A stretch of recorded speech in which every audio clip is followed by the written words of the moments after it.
Assalamualaikum. Kali ini resep Abi mau bikin menu takjil untuk berbuka puasa, yaitu kolak biji salak ubi kuning. Rasanya enak, kenyal, manis, dan gurih. Mau tahu cara buatnya? Tonton aja videonya sampai selesai. Sebelum kita simak cara membuatnya, pastikan Anda klik tombol subscribe, tekan loncengnya, like, dan share ke teman-teman dan media sosial kalian.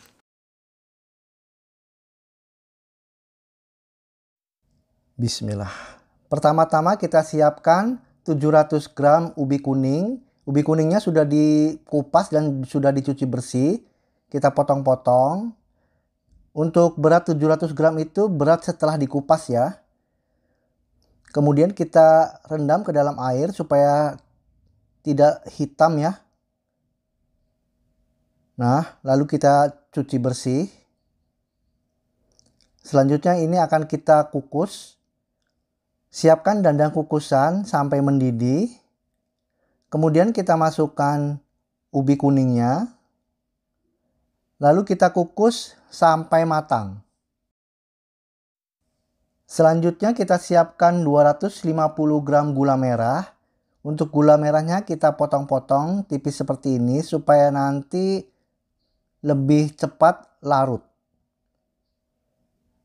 Kita tempatkan ke dalam wadah gula merah yang sudah dipotong-potong ini.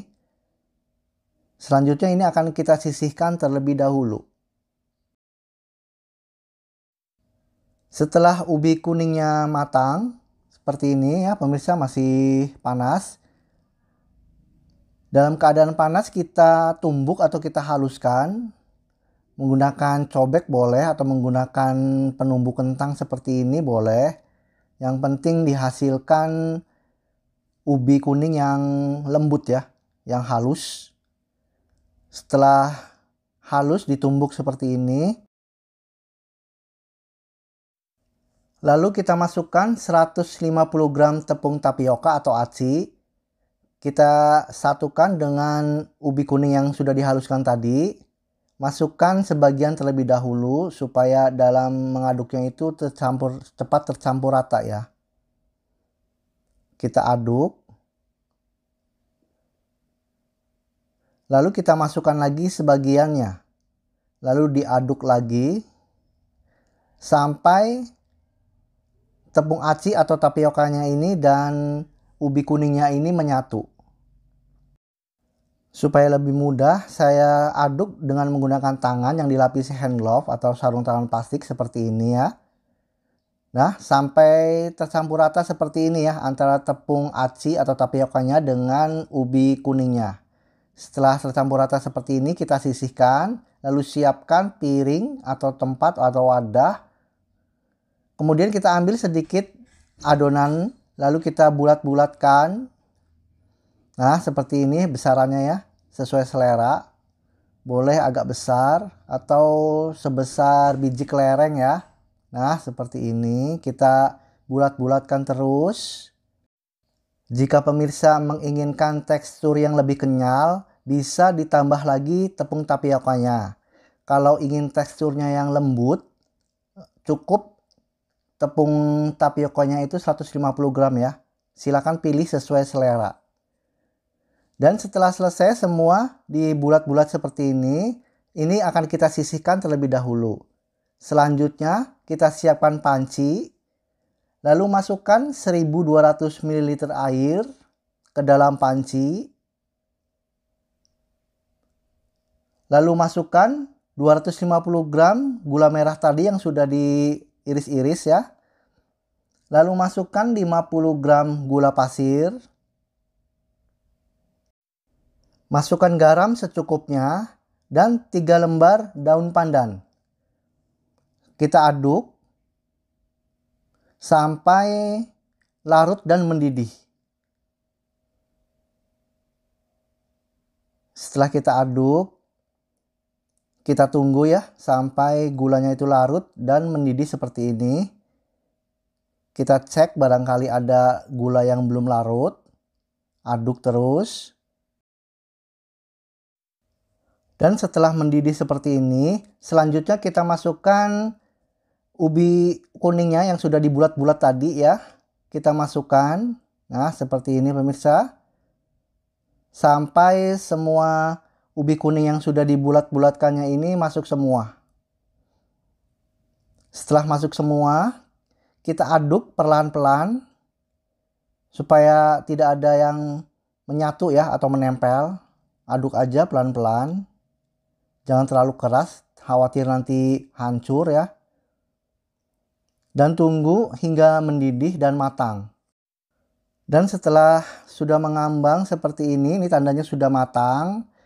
Lalu kita siapkan 3 sendok makan tepung tapioka yang dilarutkan dengan air secukupnya. Lalu masukkan seperti ini. Lalu kita aduk sampai mengental. Kemudian kita tunggu sampai mendidih lagi. Setelah mendidih seperti ini, kita matikan api kompornya. Kita aduk kekentalannya ini sudah cukup ya, seperti ini kekentalannya. Kita angkat dan siap untuk disajikan. Untuk membuat santannya, kita masukkan 250 ml air ke dalam panci atau sospen. Lalu masukkan 2 saset santan instan.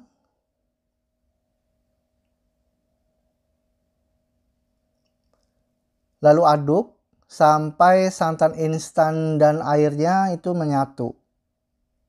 Setelah tercampur rata santan instannya, lalu masukkan sedikit garam atau secukupnya ya. Lalu masukkan 2 lembar daun pandan. Kita aduk. Setelah itu kita masukkan 1 sendok makan tepung tapioka yang dilarutkan dengan air secukupnya sampai larut. Lalu masukkan ke dalam santannya sambil diaduk terus ya sampai mengental. Setelah mengental dan tunggu agak mendidih, kita matikan api kompornya dan santan ini siap untuk digunakan. Kolak biji salak dan santannya sudah selesai. Kita sajikan di mangkok ya seperti ini. Kalau untuk jualan bisa disajikan di cup ya. Ini untuk dinikmati bersama keluarga, disajikan di mangkok seperti ini. Lalu dituang dengan sedikit santan. Nah, kita tuang seperti ini. Bisa dengan daun pandan ya dipotong untuk menghias dan siap untuk dinikmati. Terlihat cantik pemirsa ya, tampilan teksturnya, rasanya juga lembut banget. Rasanya enak, manis, dan gurih. Terima kasih pemirsa atas perhatiannya. Sampai jumpa di video saya berikutnya.